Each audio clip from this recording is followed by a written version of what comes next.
que empieza a cifrar la presencia del petróleo como algo bueno y malo, como algo que cambia la vida de las personas.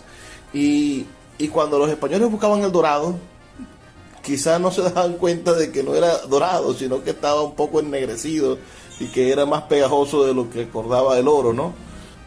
¿Cómo empieza la literatura petrolera o cómo empieza el petróleo a aparecer en la literatura, profesor? Usted que tiene ya más de 10 años estudiando esto. Cuando se calma el bullicio de la ciudad y se van apagando las luces de la casa, se enciende la luz del entendimiento. Desde este momento comienza Puerto de Libros, librería radiofónica, programa que contiene todos sus elementos tipo A. Puede ser escuchado por niños, niñas y adolescentes sin la supervisión de padres, madres o representantes. Comienza Puerto de Libros, librería radiofónica. Este programa llega a ustedes con el patrocinio de Puerto de Libros, librería de autor, ubicada en la Vereda del Lago y en el Teatro Varal de Maracaibo. Disfruta de los mejores libros a través de su página web puertodelibros.com.be. Sultana del Lago Editores, la única editorial venezolana que te ofrece el servicio de impresión bajo demanda para todo el territorio nacional. Conoce más de sus servicios en sultanadelago.com. El alcalde de Chacao, Gustavo Duque, un líder comprometido con la cultura y el conocimiento, dando ejemplos de una nueva forma de hacer política. Síguelo en sus redes sociales, @Gustavo Duque Sáez. Bienvenidos a Puerto de Libros, librería radiofónica. Les habla Luis Peroso Cervantes, quien de lunes a viernes de 9 a 10 de la noche trae este espacio para todos ustedes a través de la Red Nacional de Emisoras Radio Fe y Alegría. 23 emisoras conectadas para llegar a sus hogares con buenos libros, con buena literatura, de vez en cuando con música divertida, entretenida, diferente, y como la noche de hoy, con entrevistados de lujo. Y de lujo me refiero a que nos pueden aportar ese costoso instrumento, ese bien tan preciado que es el conocimiento. Usted puede tener la cuenta llena de dinero, pero si no tiene conocimiento, usted es un pobre ser humano. Pero si usted tiene conocimiento, tiene sabiduría, tiene algún tipo de manera de reflexionar y hacer su sensibilidad más profunda, puede ser que no tenga suficiente en la cuenta o que le paguen $7 como los maestros, pero usted es un ser rico, usted tiene un tesoro en su alma. Y es lo que nosotros intentamos contribuir aquí, enviarles un poquito de este tesoro a través de su radiotransmisor. La noche de hoy estamos conversando con el profesor Rolín Iguarán. Podrán ustedes escuchar en nuestra página web, en nuestro canal de YouTube, en nuestras redes sociales, el programa que antecedió a este, donde hablamos sobre la vida del profesor, donde nos contó un poco sus andadas por la Asociación Cultural Rómulo Gallegos, su vida en los años 70 en ese universo de la política estudiantil y de la curiosidad juvenil, y por supuesto sobre su desarrollo universitario, ya que el profesor es sociólogo.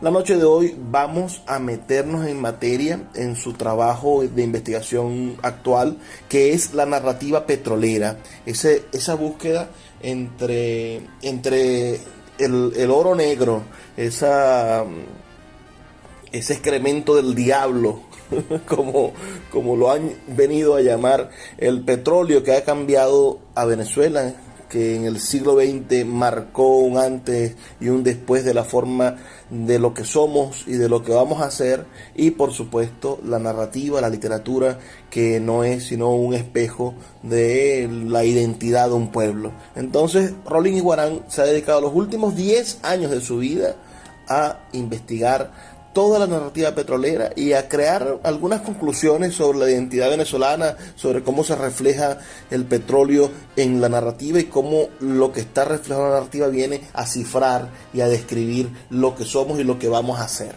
Pero antes de eso, nos quedó pendiente algo sobre sus estudios de posgrado, profesor, y usted nos planteaba que es muy interesante esa migración, eso de estudiar gerencia de recursos humanos y tener una especialización en salud pública y el petróleo. Ambas cosas se coinciden en su historia para llegar al mundo de la literatura petrolera. Profe, un saludo para nuestra audiencia y por favor los micrófonos son suyos. Muy buenas noches, Luis, un placer estar contigo. Realmente te agradezco mucho la invitación y la manera como has llevado este programa. Por lo menos el primer programa que me sentí relajado, me sentí a gusto. Porque hay una de las cosas que tú sabes, que uno tiene con el pasar de los años compromiso con el éxito. Entonces a uno siempre trata de dar pasos seguros, sobre lo seguro.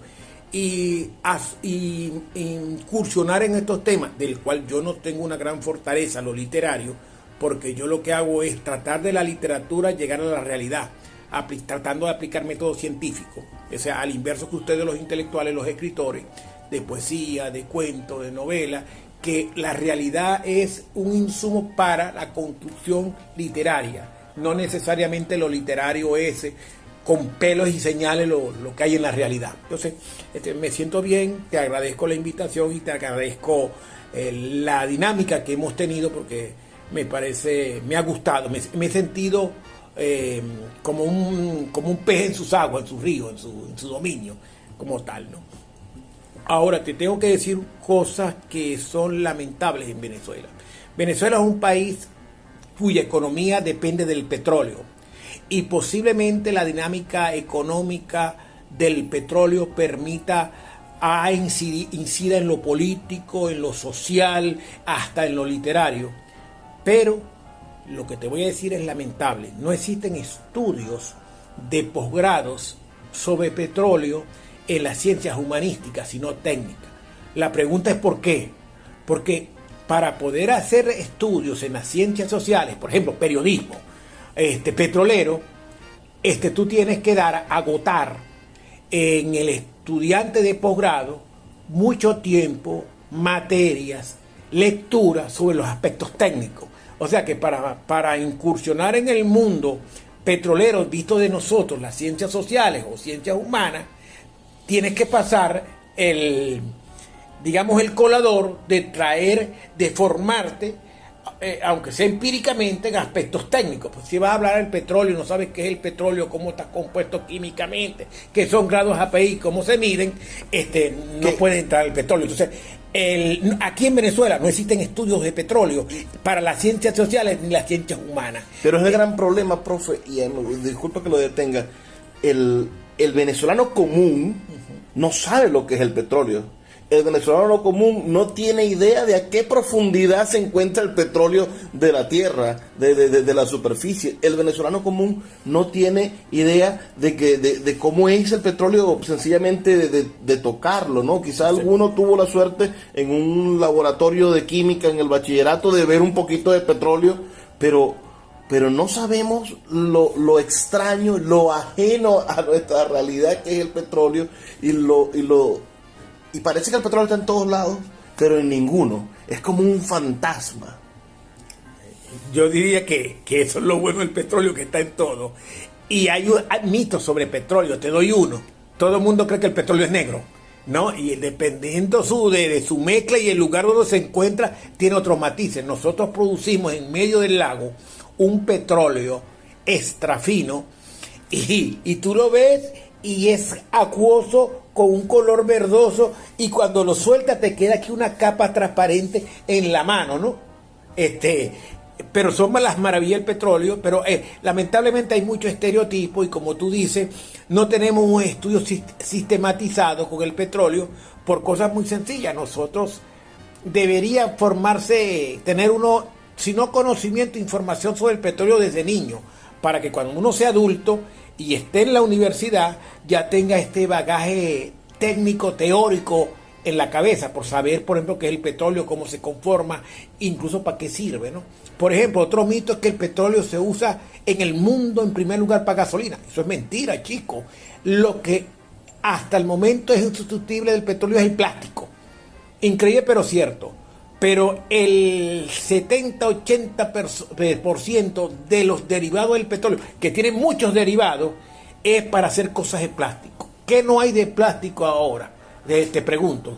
Las botellas, los botones, los carros, los componentes de metal de carro, que a lo mejor tu papá tuvo un carro que el parachoque era de metal, ahora el plástico predomina hasta en los carros. Imagínate tú los envases, los demás, hierbas aromáticas. Entonces, sí es verdad que ha habido grandes avances con el carro eléctrico, pero en Europa con tenis resolvieron el problema. Pero sustituye el plástico en los envases, en los que sea, para que tú veas que es insustituible. Te voy a dar una información cuando tú entras en el mundo petrolero. Te sacas esa discusión bizantina de que entre bendito y maldito. No, chico. El petróleo está para la utilidad y el beneficio que tú lo utilices. Tú puedes llegar al problema estilo Pérez Alfonso, que terminó, igual que Urlar Pietri, terminó diciendo, ya viejos, ya sus llamados al uso racional del petróleo nunca se dio, ni el uso adecuado en la economía, en la administración se dio. Terminaron un poco con signos negativos hacia el país, hacia la política venezolana y hacia el petróleo. Entonces, como tú dices, el excremento del diablo, ese tipo de cosas satanizadas, pero no, esa no es la realidad, y para allá no tenemos que mirar. Tenemos que utilizar el petróleo como palanca de cambio y transformación y de generar las nuevas dinámicas políticas, económicas, sociales. Ese es nuestro fracaso, el que no lo has hecho. Yo siempre le digo a mis estudiantes, miren, pónganse lo siguiente: se levantaron la muchacha más bonita, y después ella termina con ustedes para patarse con otros, porque ustedes peleaban con ella, la maltrataban, no las atendían. Pero vino el otro que también les gustaba y comenzó a darle cariño. Entonces, ella es mala, ella no sirve, ¿entendés? Ella es una mala mujer. No, hay que revisarse, ¿no? Entonces, eso es lo que pasa con el petróleo. Ni bendito ni bendito ni maldito. Tenemos que largar el camino 100 y pico de años sacando petróleo y viviendo del petróleo, y todavía estamos discutiendo en cosas bizantinas. Yo creo que sí es un problema. Y yo creo que las universidades deberían integrarse, claro, eso lo hacen los políticos, integrar la formación desde la primaria, educación media y universitaria, para ir agotando cosas, porque si tú eres licenciado en letras, tú no vas a ir a la escuela de letras para que estar discutiendo el petróleo y cómo se refina el petróleo y los derivados del petróleo. A lo mejor tú deberías tener una formación introductoria en tu evolución de primaria y bachillerato, y conocieras el petróleo. Deberíamos cambiar instrucción premilitar que dan en el bachillerato por iniciación al petróleo. Yo diría que hay que unificar la formación de Venezuela y integrar la primaria con el bachillerato y la universidad, y estando viendo tantas cosas, te den pocas cosas, pero que sean dependiendo del nivel de tus estudios, van profundizando. Pues tú puedes en primaria utilizar para los niños tanqueros de juguete y entonces y esas cosas, y en bachillerato ya va composiciones químicas. En bachillerato uno antes veía química en tercer año, ¿no? Y en biología, ponerles cosas sobre el tema de petróleo para que la gente vaya aprendiendo, para que cuando tú vayas a ser licenciado en letras, tú tengas un conocimiento básico del petróleo, y entonces puedas hacer estudios sobre la literatura petrolera, por ejemplo. Vamos a hacer la primera pausa de esta noche. Son solamente 2 minutos para escuchar los mensajes de Radio Fe y Alegría. Estamos conversando sobre literatura y petróleo con el sociólogo Rolín Iguarán. Ya volvemos. Escuchas Puerto de Libros con el poeta Luis Peroso Cervantes. Síguenos en Twitter e Instagram como @Librería Radio. Seguimos siendo la referencia cultural de Venezuela. Nuestro Teatro Municipal, Cultura Chacao, la Orquesta Municipal estuvieron durante todo el año recorriendo el municipio y en nuestra sede del teatro presentando las mejores obras y los mejores eventos del país. También estuvimos nocturneando, recorrimos todo Chacao con una de las mejores actividades que se hacen en el país, donde se mezclan los comercios con los vecinos y las miles de personas que nos visitan. También tuvimos muchos conciertos, actividades deportivas mezcladas con lo cultural.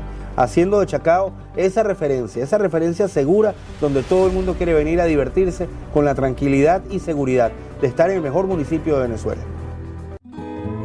El poeta Luis Peroso Cervantes le acompaña en Puerto de Libros, Librería Radiofónica, por Radio Fe y Alegría, con todas las voces.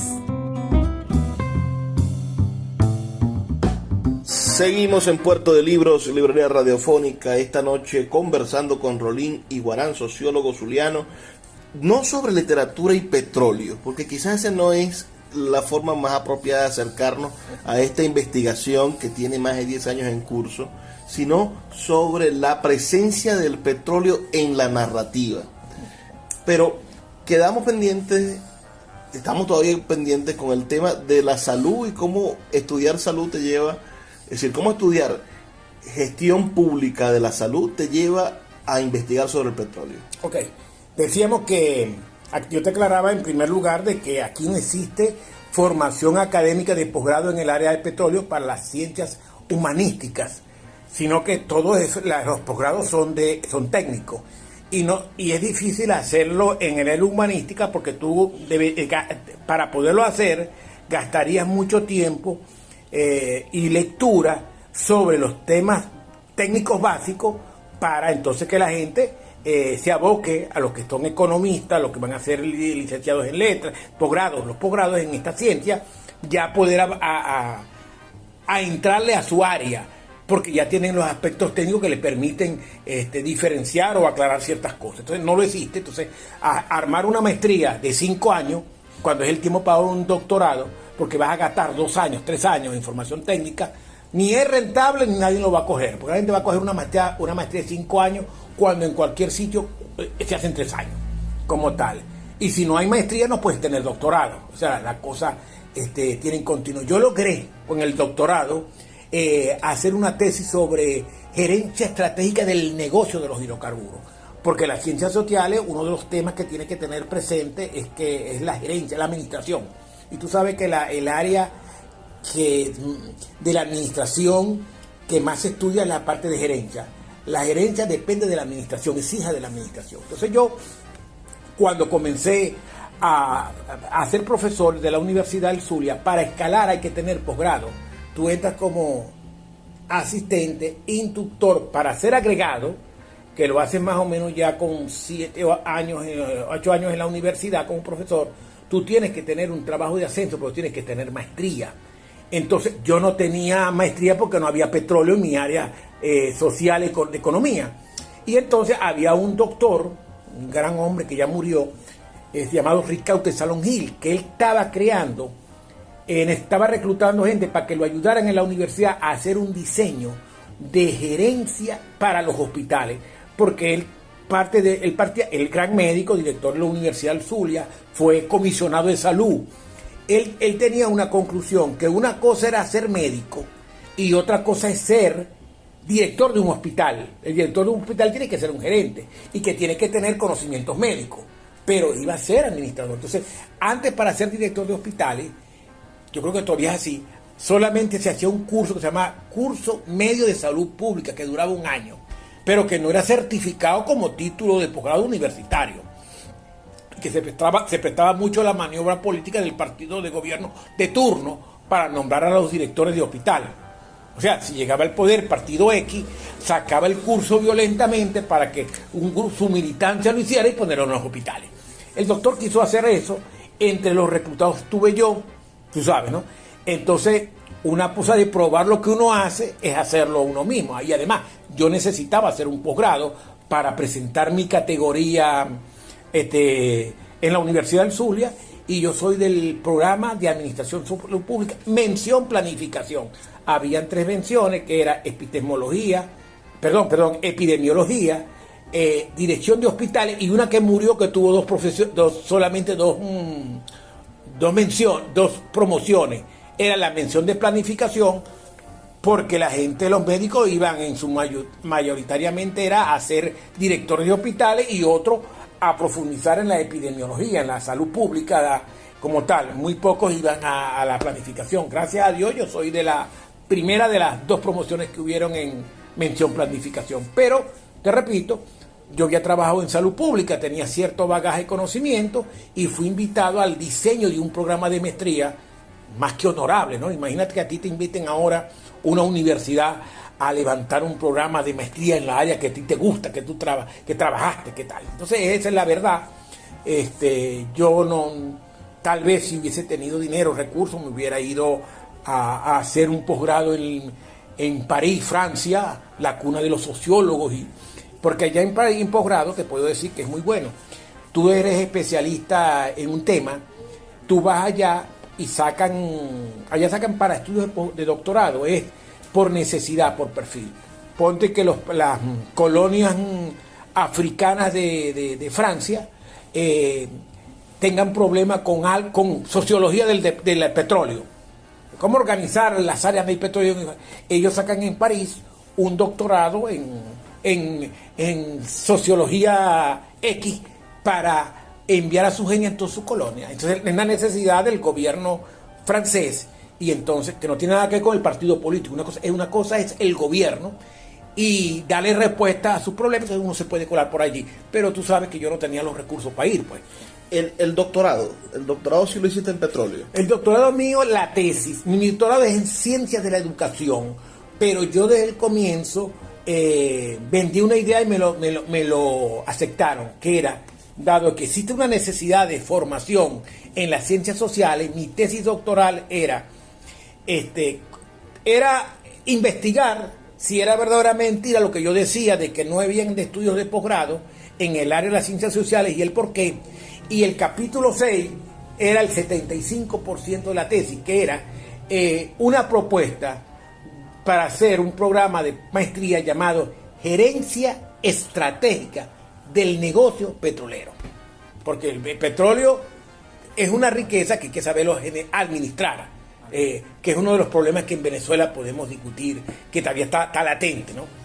Una cosa es ser un ingeniero de alto nivel, y otra cosa es que te pongan presidente de Petróleos de Venezuela o que te pongan gerente de una oficina, ¿no? En eso sí creo que lo ha hecho mal el gobierno nacional, ¿no? Poniendo militares a dirigir empresas petroleras o personas que no tenían la experiencia necesaria, o viceversa, poner a una empresa petrolera a vender comida y a hacer cosas que no tienen que ver con el petróleo.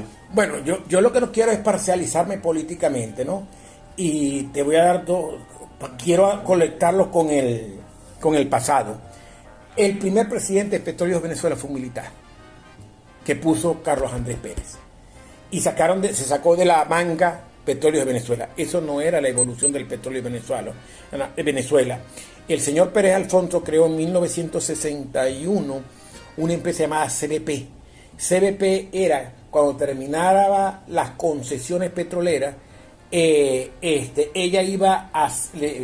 las concesiones, acuérdate que el petróleo se explotaba, empresas concesionarias que tenían una concesión de 40 años, que se dieron todas en el año 1943, el gobierno de Seguina Medina Angarita, con una nueva ley que se llamó la Ley de Hidrocarburos, que estuvo latente, vigente hasta el 2001 con el gobierno de Chávez. De paso te digo, el reglamento que hay actualmente es el reglamento del 43, porque Chávez y su equipo no hicieron el reglamento del petróleo. Hay una ley nueva, pero no está. El reglamento sigue siendo la del 43. Entonces, en esa ley del 43 te decía que las concesiones se terminaban automáticas en 1983. La empresa que iba a asumir la conducción de todas el petróleo iba a ser una empresa que se llamaba CBP, que era una concesionaria que funcionaba ya igual a todas estas grandes empresas extranjeras y que estaba tomando experiencia para que lo tomaran. ¿Qué hizo el gobierno de Carlos Andrés? Adelantó el finiquito de las concesiones. 10 años antes, sí. Y a cambio de ello les dio 4.000 millones, no se lo podía dar legalmente por la entrega de las concesiones, porque acuérdense que eso era automático. Decía la ley que al terminar la concesión ya tenían que entregarla en las mejores condiciones. Es decir, tú me alquilaste la casa a mí, cuando me las tuvieras que entregar, me la tenías que dejar pepito, bien bonita, bien arreglada, con todo, ¿no? Si no, yo me cobraba. No, claro, después yo como dueño de casa te ejecutaba en tu contra porque si me la rompiste y tal, pero tú me ibas a decir, pero si la puerta la puse yo, pero yo te di esa concesión hace 40 años y ibas a estar inseguro. No, que yo te le puse aquí unos adornos. Ah, bueno, pero tú lo pusiste porque obedecía a algo. La ley es muy clara. Entonces Carlos Andrés Pérez les adelantó la concesión 76. Se aprobó la ley en el 75 y comenzó a ejercer el 1 de enero del 76, acuérdate. El 29 de agosto del 75 se aprobó la nacionalización petrolera. Hubo que indemnizar a estas empresas. No, directamente no fue una indemnización, fue que el gobierno le dio $4.000 millones por transferencia tecnológica. Válgame Dios. Pero no importa. Lo que te quiero significar a tu pregunta es que a lo mejor en los gobiernos anteriores no se veía, o la industria petrolera no sufrió el descalabro que sufrió. Porque a lo mejor el problema mío que te quiero decir con el paro petrolero es lo siguiente. Lamentablemente el gobierno del general Hugo Rafael Chávez Frías vino y en el área petrolera quiso cambiarlo todo. Vamos a decirte que no es cierto, pero vamos a darlo como una hipótesis, que todo era malo. Lo malo fue que destrozaron lo que tenían y no tenían una propuesta que querían hacer. Es como si tú esta casa vas a llegar un día y le decías a tu esposa, mi amor, a mí no me gusta esta casa como está, vamos a derribar y vamos a construir una nueva, y venís, traes unos tipos y rompes tus paredes y todo, y después te dice tu esposa, mi amor, Luis, ¿y qué casa vamos a hacer? No, déjame llamar a Rolín para ver qué me dice, y qué tal, y voy a llamar a Jesús Ángel Parra, y qué me dice, y tal, y... Hermano, entraste en una improvisación de lo que derrumbaste, ¿no? O sea, ¿dónde dormís ahora? En el patio de atrás en una mate mango mientras que construí. O sea, cometiste un error. Hiciste algo sin tener claro lo que ibas a hacer. Esto es parte del petróleo en la realidad. Vamos a hacer una pausa de 2 minutos y ahora vamos a empezar a conversar sobre desde qué momento el petróleo que está en la realidad venezolana empieza a aparecer también en la novela, en la literatura. Okay. Ya volvemos con más de Puerto de Libros, Librería Radiofónica. Escuchas Puerto de Libros con el poeta Luis Peroso Cervantes. Síguenos en Twitter e Instagram como @Librería Radio. Sultana del Lago Editores es una empresa zuliana de servicios editoriales. Nuestro catálogo tiene más de 100 títulos de autores nacionales e internacionales. Además, somos la única editorial que presta servicios de impresión bajo demanda en Maracaibo. No necesitas invertir en grandes tirajes. Tus lectores pedirán tu libro, nosotros lo imprimiremos y tú obtendrás regalías. Por ello, también editamos internacionalmente en Amazon y Google Play Books. Conoce más en nuestra nueva página web www.sultanadelago.com o siguiéndonos en Instagram como @sultanadelago. El poeta Luis Peroso Cervantes le acompaña en Puerto de Libros, Librería Radiofónica, por Radio Fe y Alegría, con todas las voces.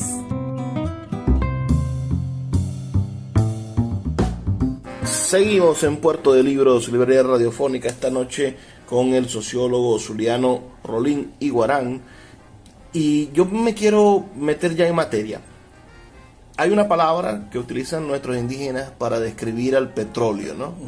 Y lo llamaban mene. Ese líquido bituminoso que brotaba de unas especies de pozos, se derramaba desde el profundo subsuelo a 1 o 2 kilómetros o hasta más metros de distancia de la superficie. Lograba filtrarse a través de la piedra y de la arena esa cosa negra y pastosa, y allí se quedaban los animales, se morían pegados en esa brea, en esa cosa toda pegajosa.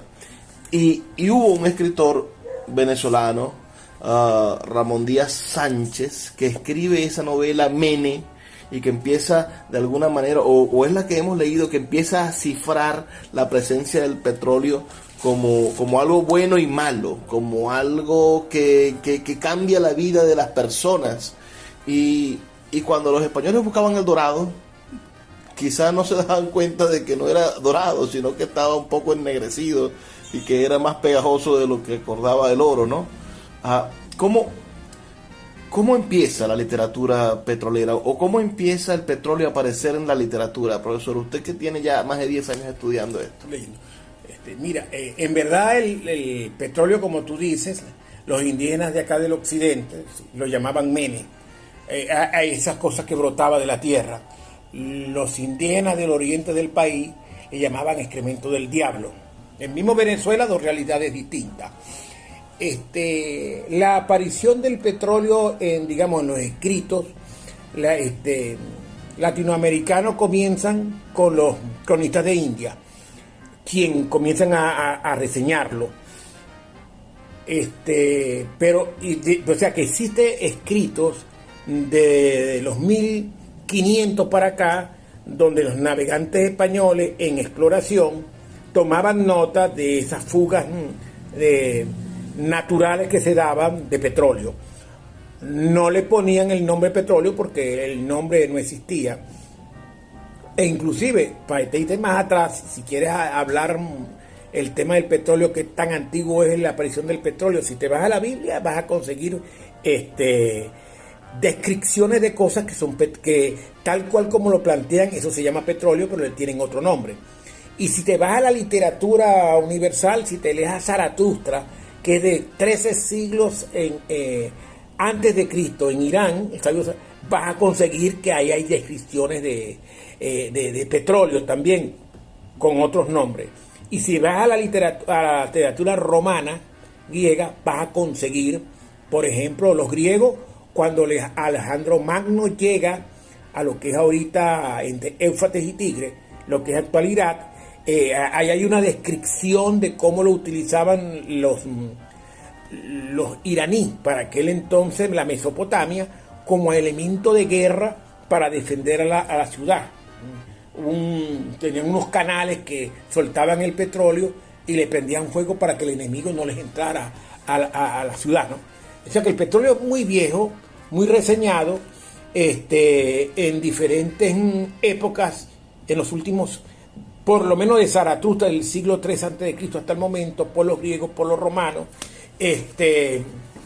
porque estaban en guerra y imperios, y entonces fue un elemento de guerra importante, porque las flechas se les ponía el brebaje que llaman petróleo, pero lo prendía y te servía de fuego, etcétera, etcétera. Así que la historia de la humanidad está llena de la frase petróleo. Ahora, nosotros comenzamos a usar petróleo, la explotación petrolera.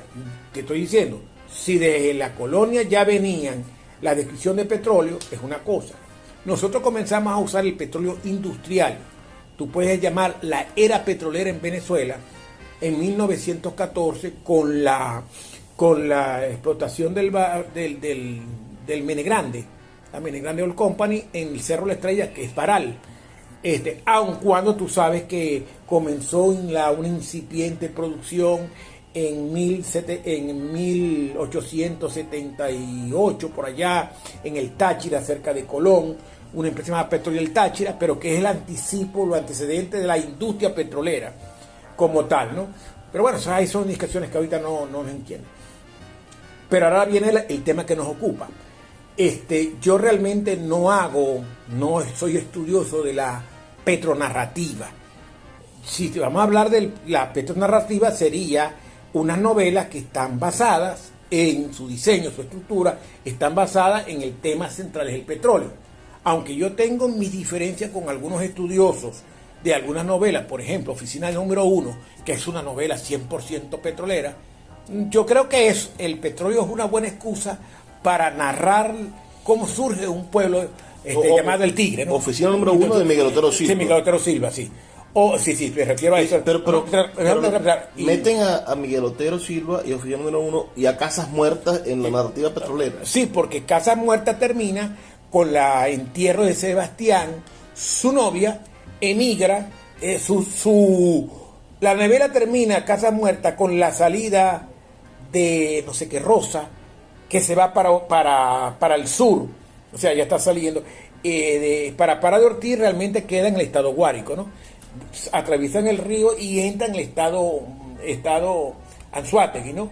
Y oficina número 1 es desde la llegada de ella del camino. Uno termina cuando ella sale en la camioneta con el viejo, y esta comienza cuando ella viene en el camino, que llega a un caserío, digamos, que vive en función de la explotación de petróleo, teniendo como fuente principal el pozo oficina número 1, que tiene un nombre que viene muchos años más atrás. Entonces el desarrollo del petróleo es la explicación del crecimiento de ese pueblo que se llama El Tigre.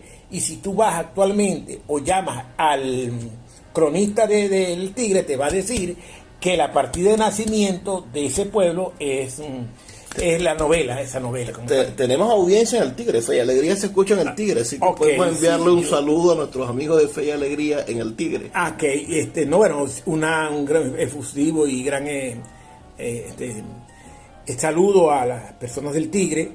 Yo entrevisté en algunas oportunidades, años atrás, de 17 a 16, al cronista de la ciudad, pero hice amistad con un escritor que llegó a ser diputado, que se llamaba Ea Herrera, que era nacido cerca de allí, un gran del Tigre. Él era nacido en el Tigre y de Anzoátegui, profesor de la Central de Periodismo, pero él manejaba mucha información petrolera. Lástima que me pasó lo mismo con el doctor Hernández, que hice amistad, iba a su casa, los visitaba y nunca le quise coger libros, ni le aceptaba los regalos.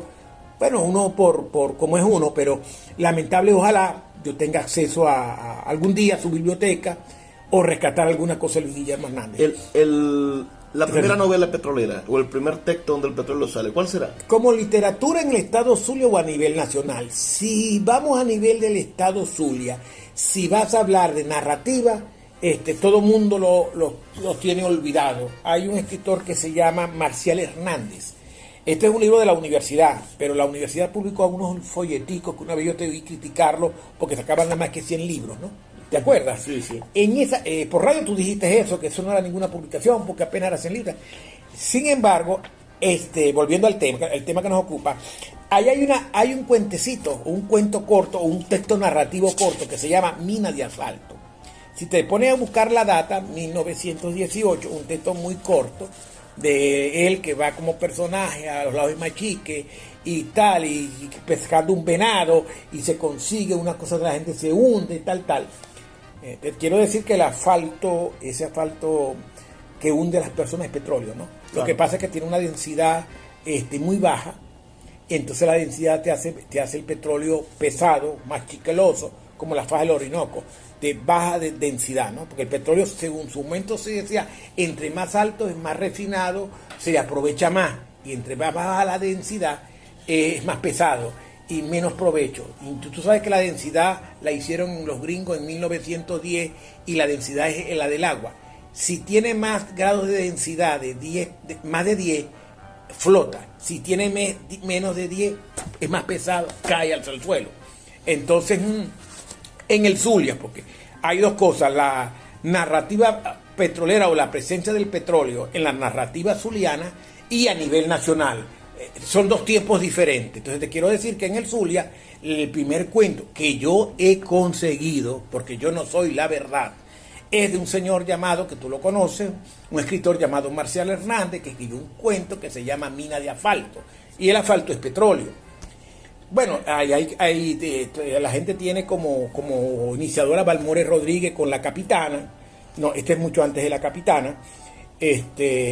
A nivel nacional, de 1800 y pico, hay un ingeniero, porque el petróleo trajo como también entre los tantos aportes que se hizo crear una ciencia para su estudio.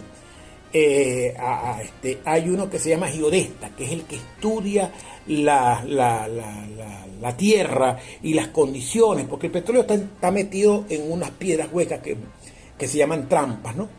Entonces ellos estudian y que tiene que ver en la profundidad y tal para buscar el petróleo. Entonces se salieron unos ingenieros aventureros porque su trabajo era ir al campo, investigar y conseguirlo. Por cierto, aquí se consigue el petróleo para su inversión. El problema del petróleo, uno de los grandes problemas, antes era, como se conseguía más por la vía natural, el problema es procesarlo, ¿no? Entonces, eso eran empresas que surgían y grandes inversiones, hay que hacer una alta inversión. El chiste que en Venezuela se trae por la cercanía, que es Trinidad, que hay un lugar que brota el petróleo solo todavía, contrata a una empresa norteamericana a un equipo de ingenieros para que hicieran el estudio, y por esos comentarios que habían descrito de españoles y naves y cuestión sobre eso en la parte norte de la ciudad, esa empresa paga un estudio con 26 ingenieros que comenzó en la isla de Trinidad y terminó en el estado Zulia. Toda la franja norte del país fue estudiada en un libro. Ese libro fue pagado por esa empresa. Cuando los señores que estaban acá, ese equipo fue a Estados Unidos con el estudio, la empresa no tenía el dinero para venir a invertir $10 millones. Da la casualidad que el ingeniero principal tenía que viajar a Inglaterra, y él había estudiado con el hijo del presidente de los Estados Unidos, y en el barco se consiguieron, porque el que competía con los norteamericanos era un inglés, Dush, que él era el dueño de la Shell, había heredado la Shell, y entonces eran rivales en el mundo, en la explotación petrolera, las empresas norteamericanas con el consorcio anglo-holandés, que era la Shell. Los tipos le cuentan en el barco a este señor dueño de la Shell el trabajo, que lo que hay le enseñan, y el tipo decide venir a invertir a Venezuela. Por eso, desde 1912 que se comienza a hacer estudios para ver la rentabilidad económica, porque una cosa es que tú tengas petróleo, otra cosa es la rentabilidad económica, que implica una gran inversión. La hacen los ingleses y los holandeses, y las grandes concesiones y la gran explotación de petróleo de 1912, que fueron las primeras que comenzaron a producir petróleo. Acuérdate, en el 14, porque tú no traías los equipos de Estados Unidos en 2 días y los montabas en 2 días. Eso implicó 2 años. Hermano, hasta 1923, en el año 1922 fue la explotación del Barroso. Ahí fue donde los norteamericanos tomaron en cuenta la explotación de Venezuela. Y tú ves, las concesiones norteamericanas y las inversiones comenzaron en el 23. Del 12 al año 23, solamente la exclusividad de las empresas de fondo era la Shell. Te explico por qué. Profe, vamos a hacer una pausa. 2 minutos para escuchar los mensajes de Radio Fe y Alegría, y ya volvemos con el último segmento de este programa. Lo que pasa es que, como te digo, escuchas Puerto de Libros con el poeta Luis Peroso Cervantes. Síguenos en Twitter e Instagram como @Librería Radio. Puerto de Libros, librería de autor, la librería que estás buscando. Te invita a visitar sus 2 sedes, en el Teatro Baral de Maracaibo y en la Vereda del Lago. 2 cautivadores espacios donde podrás entrar en contacto con la literatura, con el arte, con todos los conocimientos de la humanidad a través del instrumento maravilloso que es el libro. Abiertos de lunes a domingo. Consulta sus redes sociales @Puerto de Libros o su página web www.puertodelibros.com.be, donde encontrarás la tienda virtual más grande de libros de Venezuela. Puerto de Libros, librería de autor, la librería que estás buscando. El poeta Luis Peroso Cervantes le acompaña en Puerto de Libros, librería radiofónica, por Radio Fe y Alegría, con todas las voces.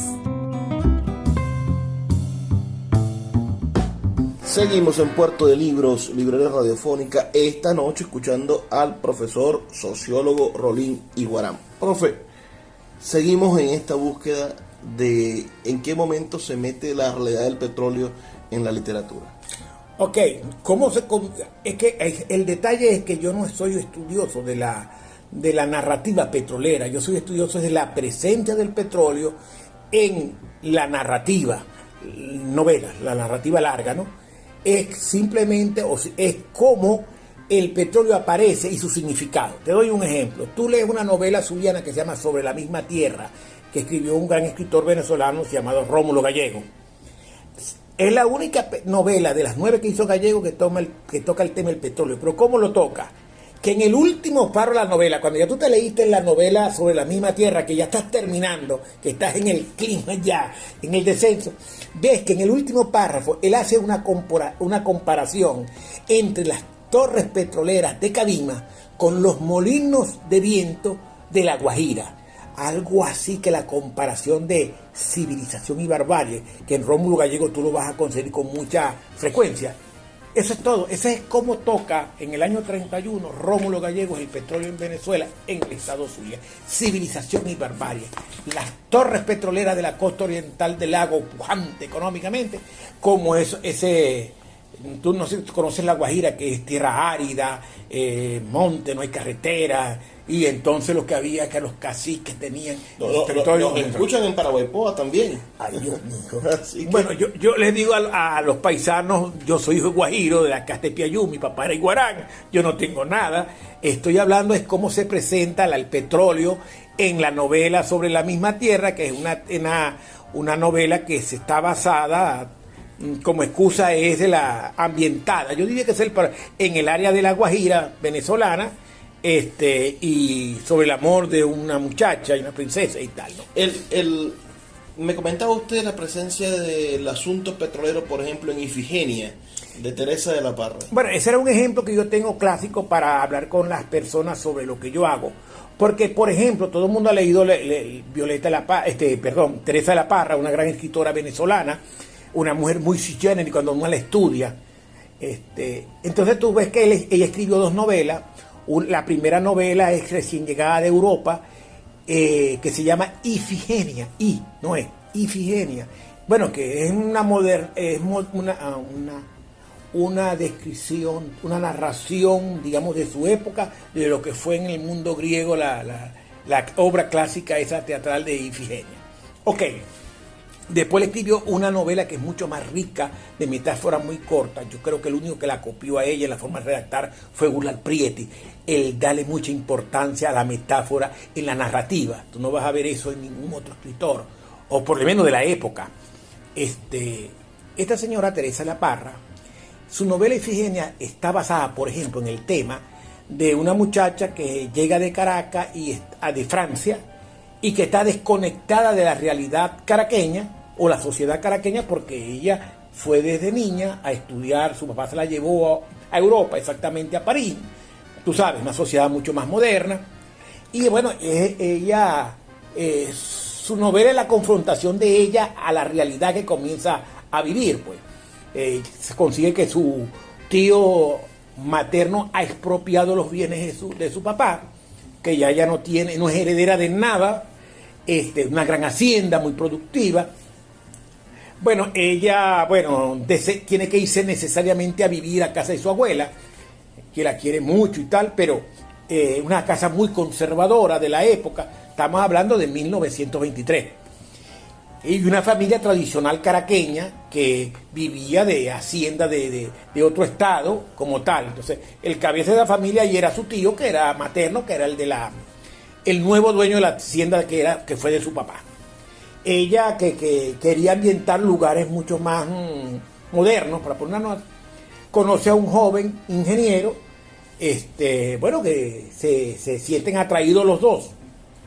Pero ese muchacho ingeniero lo llama en ese momento el ministro de Fomento, el petróleo antes se regía el Ministerio de Fomento, y le hace una gran oferta, que se case con su hija, no muy agraciada, según la novela, y el señor le va a dar concesiones petroleras. Fíjate ya el papel del petróleo. Quien le daban concesión petrolera, ya eso era riqueza, ya era un polo de atracción. Eso, como decía los viejos, el amor y el interés fueron a comer un día y más pudo el interés que el amor que te tenía. Entonces vamos, y viene otra cosa, al final de la novela.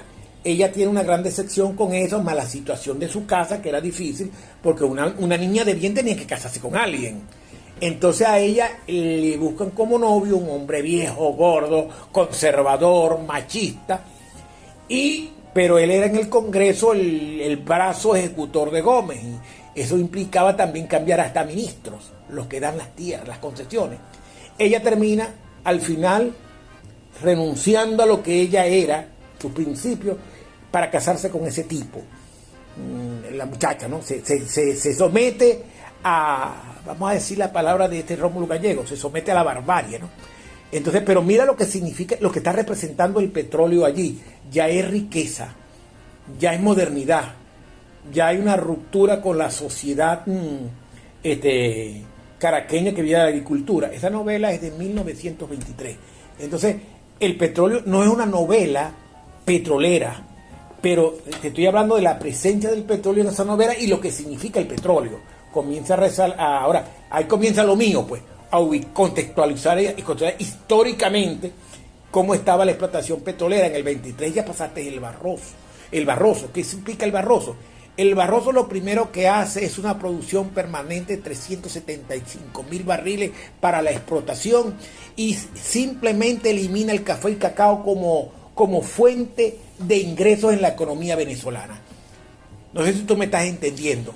Entonces ya el petróleo cambia a partir del 1923, influye mucho en el gobierno nacional, que era del señor Juan Vicente Gómez, pero también influye en la realidad, en las áreas productoras donde se da. Si tú te vas a la costa oriental del lago, yo te invito a que busques los apellidos, sus orígenes, si sus costumbres son las mismas de nosotros los maracaiberos o maravinos. O sea, tú te vas a conseguir una gran diferencia entre la gran influencia coreana y andina en Baral y la presencia de los orientales y falconianos en Cabima, pero abismal, hermano. El tema es gigantesco, nos quedan 5 minutos, profe. Tampoco. Poquito. Uh-huh. Hablemos un momentico de la proyección, que es un gran problema. Venezuela hoy está en niveles de producción petrolera de récord histórico, es decir, hemos bajado muchísimo. Tenemos una oportunidad de diversificar la economía. Uh-huh. Tenemos una oportunidad, la gente misma lo ha conseguido, es decir, la gente ha logrado que el ingreso petrolero no impacte como impactó durante 80 años el crecimiento del Producto Interno Bruto, ha conseguido hacer que crezca un poquito el Producto Interno Bruto con otras fuentes de ingreso. Claro. ¿Usted como sociólogo cree que tenemos la oportunidad de superar la fiebre del petróleo? Bueno, mira, ahí está la gran discusión entre bendito y maldito. Resulta que el petróleo lo tenemos para 300 años. Me refiero a la cuantificación de lo que tenemos abajo. Quiere decir que si el petróleo nos sigue siendo útil, puede ser nuestro palanca de evolución, de cambio, de desarrollo, como tú lo quieras llamar, siempre y cuando lo sepas utilizar. Te voy a decir ventajas competitivas que pudieras hacer. Y te voy a decir algunas cosas que yo no quiero caer, la crítica a los gobiernos, porque de pronto creen que uno anda haciendo política, sino que uno es crítico porque lo que uno estudia no le dan los números que se está haciendo. Mira, la caída del petróleo no comienza con el gobierno de Chávez, fue la caída abrupta. La caída del petróleo comienza lamentablemente con la nacionalización. Pasamos de 3.750.000 barriles, fuimos bajando a 3,5 millones y nos manteníamos en 3 millones, pero estábamos en casi 4. Y de ahí comenzaron todos estos proyectos faraónicos de llevar la producción petrolera a 6 millones diarios, por Luis Justin, por todos los grandes ministros de petróleo. Ese ha sido lo que te han planteado. No es nada nuevo, porque el potencial que tenemos bajo la tierra da para eso y para más también. ¿Qué es lo que te quiero decir de fondo? Si nosotros cogemos el petróleo, indistintamente que lo veamos como malo, y comenzamos a hacer el sector industrial, te voy a dar otra crítica actual.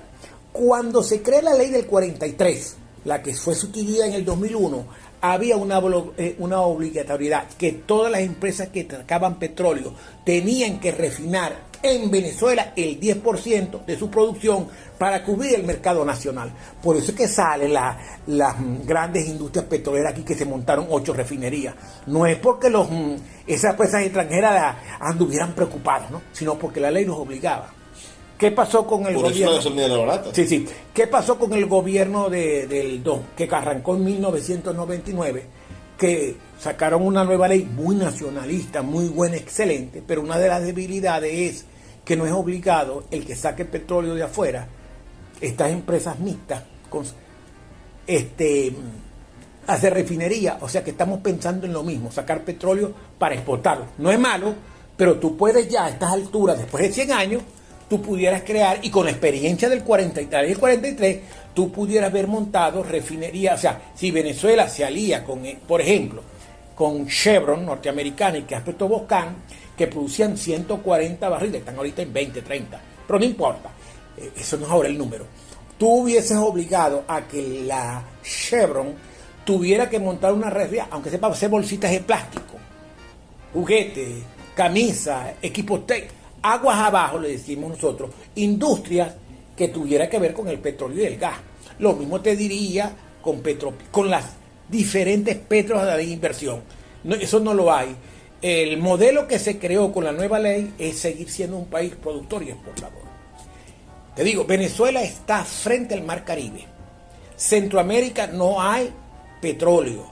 Los países caribeños, las islas o naciones que están en el Caribe, y los países centroamericanos, los que están debajo de México hasta Panamá, son 7 países.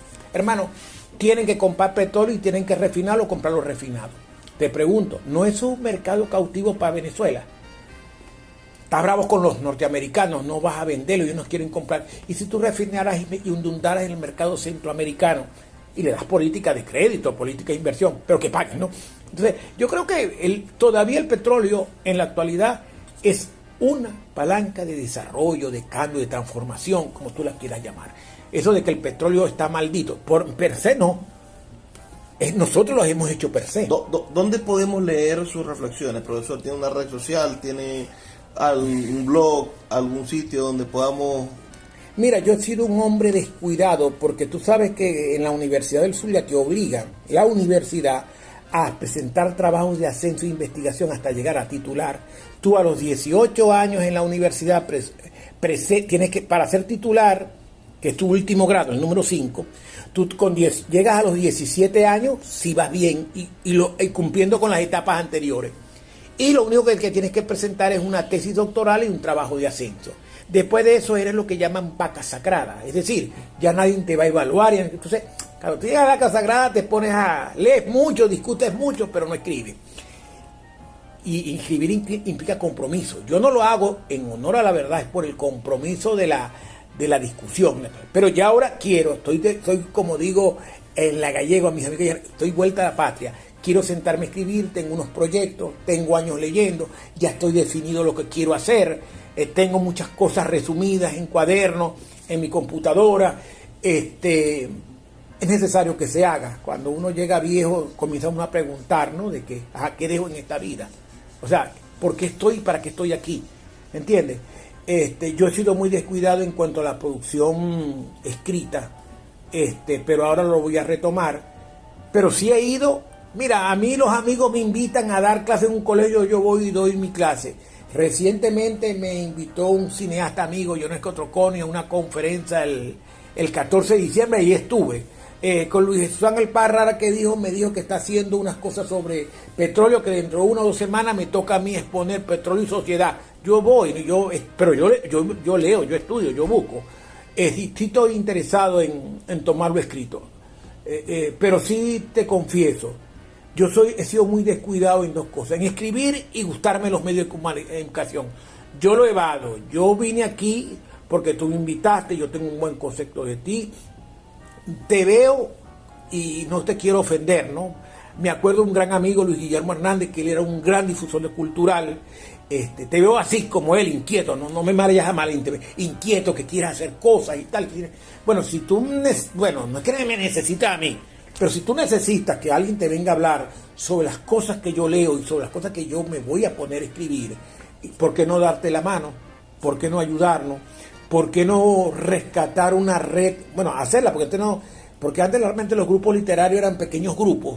¿Por qué no hacer una red donde haya la diversidad? Lo importante es que tú tengas la conexión con personas que están, por ejemplo, en lo literario y cosas cercanas, porque lo mío, yo estoy muy claro, yo no soy literato, no quiero serlo, con mucho respeto a ellos más bien.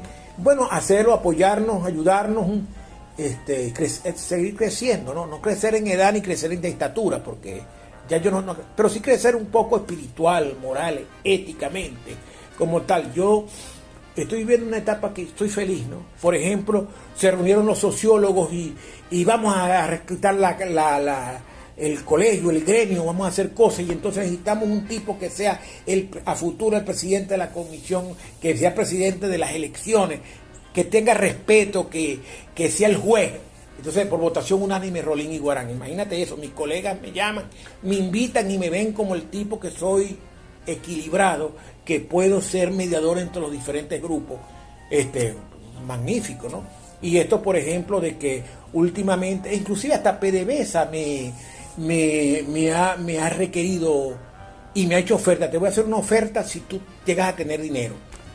La Shell se fue legalmente del país. La Shell fue a Asuntos Públicos de PDVSA y le llevó 10.000 fotos, tú sabes, en esas películas, y se la dieron al jefe de publicaciones. 10.000 fotos. Bueno, él me llama y me dice, gran amigo, hemos publicado libros y cosas en conjunto, la vaina, en PDVSA, ¿no? Yo le he ayudado mucho con esas cosas. Rolín, aquí tenéis, buscate cobre para el que le saquéis copia a 10.000 fotografías.